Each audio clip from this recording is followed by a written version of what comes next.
وہ تمام اس وقت ٹرمپ کے نشانے کے اوپر آ چکے ہیں، وہ تمام امریکہ کے اس وقت نشانے کے اوپر آ چکے ہیں۔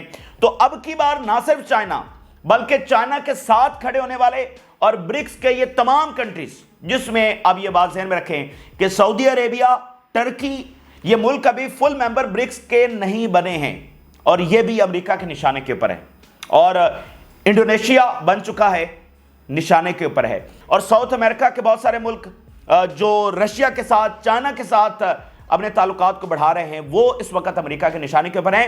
تو جنگ آ رہی ہے ایک نئے انداز میں، لیکن یہاں پر اسرائیل کو جو ہمارا مدعا سب سے زیادہ جس کو ہم ڈسکس کر رہے ہیں، اسرائیل اور فلسطین کا تنازعہ، تو اسرائیل کو عبرتناک شکست ناظرین یہاں پر ہونے جا رہی ہے۔ نتن یاہو کا جو انجام ہے وہ قریب آ پہنچا ہے۔ آپ سوچئے اگر یہاں پر جنگ رکتی ہے تو کتنی بڑی ڈیفیٹ ہوگی اسرائیل کے لیے، کتنی بڑی ڈیفیٹ ہوگی نتن یاہو کے لیے، کہ انہوں نے پورا زور لگایا اور پورا زور لگانے کے بعد نتیجہ کیا حاصل کیا۔ ابھی آپ دیکھیے یمن نے کیا کیا ہے۔ یمن کے حوالے سے انہوں نے بتایا کہ لارج اسکیل اٹیک کیا گیا ہے، اور for the very first time امریکہ، برطانیہ اور اسرائیل، تین دنیا کی بڑی پاورز، ایک سپر پاور اور دو دنیا کی گریٹسٹ پاورز جو کہلاتی ہیں، تینوں نے مل کر یمن کے اوپر for the very first time ایک ساتھ اٹیک کیا۔ اور صرف اسرائیل نے، اسرائیلی میڈیا کی جو تازہ رپورٹ سامنے آئی ہے، 20 جنگی طیارے بھیجے اور 50 بم گرائے۔ اندازہ کریں ظلم اور آپ تکبر کی انتہا چیک کریں کہ وہ 2000 کلومیٹر دور، یعنی غزہ میں کر کے ان کو چین نہیں ملا، وہ 50 بم گرانے یمن کے اوپر 2000 کلومیٹر دور سے آ گئے۔ یہ سارا کچھ انہوں نے کیا، اور اس کے بعد پتہ ہے کیا ہوا؟ اس اٹیک کے تھوڑی دیر کے بعد یمن نے پھر میزائل داغ دیے۔ اس سے بڑی کوئی ہیومیلیشن، اس سے کوئی بڑا بیڑا غرق جو بائیڈن نے اس پالیسی کے تحت امریکہ کا کروایا ہے، اس کی کوئی مثال نہیں ملتی۔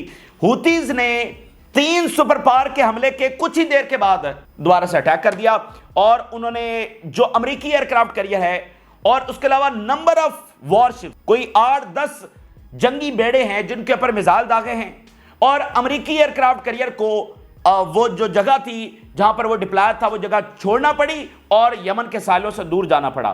اس میں وہ کہہ رہے ہیں کہ targeted US Harry Truman and number of ships in the striking group north of the Red Sea and operation force to leave the waters, جہاں پر ایئر کرافٹ کیریئر ڈپلائر تھا وہاں سے اس کو جو ہے وہ لیو کرنا پڑا۔ تو اس میں ایک اور انٹرسٹنگ بات کیا ہوئی، انٹرسٹنگ بات اس کو ہم کہیں گے کہ نتن یاہو نے حملے کے کچھ دیر کے بعد ٹویٹ کیا، اور ٹویٹ میں لمبا چوڑا اس نے ٹویٹ کیا کہ ہم نے آج یمن کے اوپر بہت بڑا اٹیک کیا ہے، اور یمن کو جو ہے وہ ہیوی پرائس پے کرنا پڑے گی، جو ہمارے اوپر اٹیک کرے گا اس کو ہیوی پرائس پے کرنا پڑے گی، جس طرح کی دھمکیاں یہ لگاتے ہیں۔ ٹھیک ہے، یہ اس نے ٹویٹ کیا ہے، کچھ ہی منٹ گزرے ہیں، ابھی یہ ٹویٹ مکمل لوگوں تک پہنچا ہی نہیں ہے۔ ٹھیک ہے، ابھی تو بس اس نے ٹویٹ کیا ہے اور ابھی لوگ دیکھنا شروع ہوئے ہیں، میڈیا کے اوپر چلنا شروع ہوا ہے، ابھی سارے میڈیا کے اوپر بھی نہیں چلا ہے، اور ساتھ ہی خبر آ گئی کہ یمن نے دوبارہ سے اٹیک کر دیا ہے۔ دنیا میں کوئی اس طرح کی ریزسٹنس ٹکرائی ہے کبھی امریکہ اسرائیل کے ساتھ؟ تو کباڑا ہو چکا ہے نتن یاہو کا پوری طرح سے، نہ حزب اللہ، نہ حماس، اب نہ ہوتیز، کوئی بھی کرش نہیں ہوئے، کوئی بھی ختم نہیں ہوئے، کوئی بھی ایلیمینیٹ نہیں ہوا۔ جس طرح سے ہوتیز لڑے ہیں، جس طرح سے وہ ہیومیلیٹ کر رہے ہیں، اس کی تو مثال۔ تو نتن یاہو کا کباڑا ہو چکا ہے، اور بائیڈن کی غلط پالیسیز کی وجہ سے امریکہ کا بھی یہاں پر بیڑا غرق ہو چکا ہے۔ اسرائیلی میڈیا کی ایک سٹیٹمنٹ دیکھیے، "No one should expect that this is what will defeat them or make them stop attacks against us against ships in the Red Sea." Israeli media کہہ رہا ہے کہ کوئی کسی غلط فہمی میں نہ رہے کہ اس طرح کے حملے یمن کو روک سکتے ہیں، کہ وہ ہمارے اوپر حملہ کریں یا جہازوں کے اوپر حملہ کریں، کہ ان کو روکا جا سکتا ہے۔ کبھی بھی یمن رکنے والا نہیں ہے، یہ اسرائیلی میڈیا کہہ رہا ہے۔ اچھا، اب آپ دیکھیے جو ہم بات کر رہے ہیں کہ اسرائیل کا ڈیفیٹ، اسرائیل کا انجام، نتن یاہو کا انجام آ پہنچا ہے۔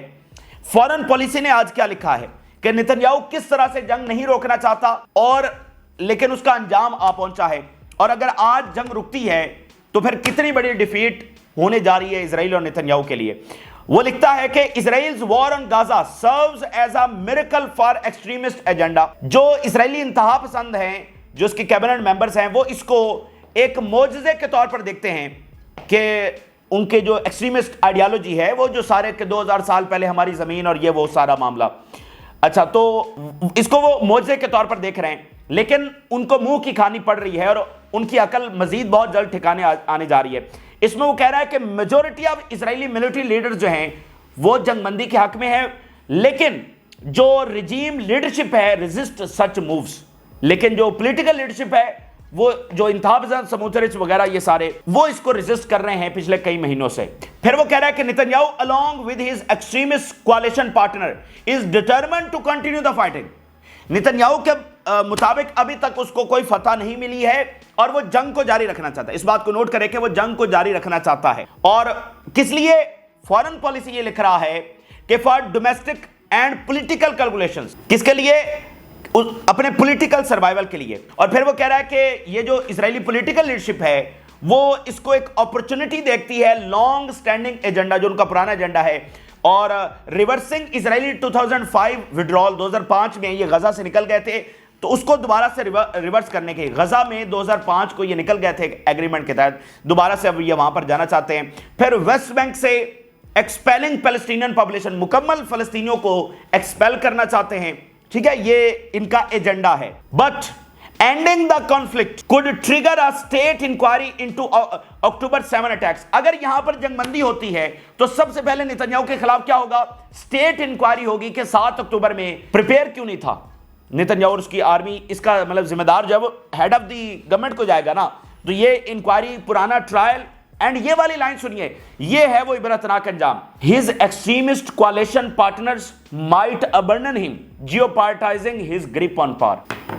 سموترچ، بین گویر اور باقی جو سارے اس کے ایکسٹریمسٹ پارٹنرز ہیں وہ بھی نیتنیاہو کو چھوڑنے جا رہے ہیں، وہ بھی اس کو ابنڈن کر دیں گے جب یہ پاور سے فارغ ہوگا، جب یہ جنگ رک جائے گی۔ جب جنگ رک جائے گی، ٹرائل، اسٹیٹ انکوائری اور اس کے جو پارٹنرز ہیں وہ بھی اس کو چھوڑ جائیں گے، تو یہ جنگ رکنے جا رہی ہے۔ ابھی تک یہ ثابت ہو چکا ہے کہ اسرائیل کو کوئی وکٹری نہیں ملی ہے سوائے اس کے کہ معصوم لوگوں کو اس نے شہید کیا۔ آپ سب سے بڑا ثبوت دیکھیے، سب سے بڑا، اگر آپ مجھ سے پوچھیں کہ بھئی آپ کہتے ہیں کہ اسرائیل ہارا ہے، اس نے تو غزہ تباہ کر دیا ہے، تو سب سے بڑا ثبوت بتائیں کہ کیا ہے کہ اسرائیل کیسے ہارا ہے۔ اسرائیل ایسے ہارا ہے کہ اسرائیل کا ڈکلیئرڈ گول حماس کو ختم کرنا تھا، ٹھیک ہے، آج وہ حماس کے ساتھ بیٹھ کر مذاکرات کر رہے ہیں۔ ٹیبل کی ایک طرف اسرائیل اور امریکہ بیٹھا ہوا ہے اور ٹیبل کی دوسری طرف کون بیٹھا ہوا ہے؟ حماس بیٹھی ہوئی ہے، ان کے برابر میں، اور اپنی وہی شرائط مضبوطی کے ساتھ تھامے ہوئے ان کی برابری میں ڈومینیٹ کر رہی ہے۔ ایک شرط بھی وہ حماس سے منوا نہیں سکے۔ اور کیا وہ غزہ میں حماس سے ایگریمنٹ کرنے کے لیے گئے ہوئے تھے؟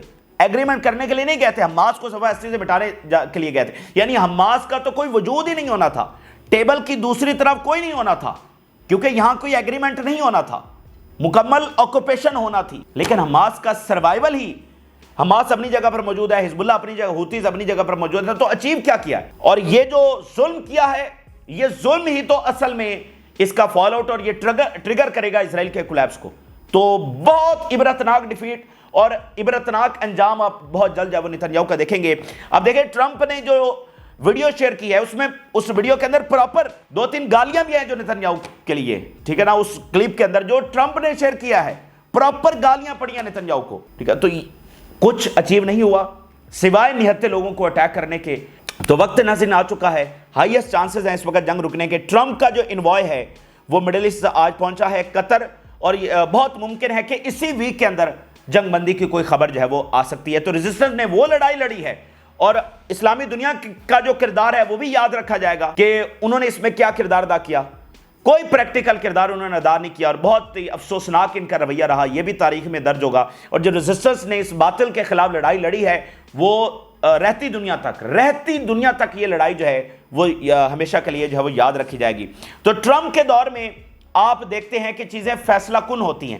مثال کے طور پہ وہ چیزیں جو کئی سالوں سے لٹک رہی ہوتی ہیں، ٹرمپ ایک ایسی شخصیت ہے کہ وہ اس کو فیصلہ کن کر دیتا ہے۔ ہم صحیح غلط کی بات نہیں کر رہے ہیں، حالانکہ یہ ٹرمپ ہی تھا جس نے چائنا کے ساتھ for the very first time امریکہ کی ٹریڈ وار کا آغاز کیا، اور یہ ٹرمپ ہی تھا جس نے یروشلم کو اسرائیل کا حصہ بنایا، جس کی وجہ سے یہ جنگ چھڑی ہے۔ تو صحیح غلط کی ہم بات نہیں کر رہے ہیں، ہم اس کی شخصیت کی بات کر رہے ہیں کہ وہ چیزوں کو فیصلہ کن کرتا ہے، وہ ڈیسائیڈ کرتا ہے کہ بھئی یا بڑی جنگ یا جنگوں کو روکنا۔ اور اگر ہم آپ دیکھیں تو ٹرمپ کی بنیادی پالیسی جنگوں کو روکنا، کیونکہ دونوں بار وہ اسی بیانیے کے اوپر آیا ہے، جنگوں کو روکنے کے بیانیے کے، تو جنگیں شروع کرنے کے لیے نہیں، لیکن اس کے اقدامات ایسے ہوتے ہیں جو بعد میں جنگوں کو چھیڑ دیتے ہیں، جیسے کہ یہاں پر ہوئے ہیں۔ تو یہ بنیادی بات ہم نے بہت بڑی خبر آپ کے سامنے رکھی ہے، بہت زیادہ چانسز ہیں اور اسرائیل کے ڈیفیٹ۔ سیریا میں کیا ہو رہا ہے؟ سیریا سے 2 بڑی خبریں ہیں۔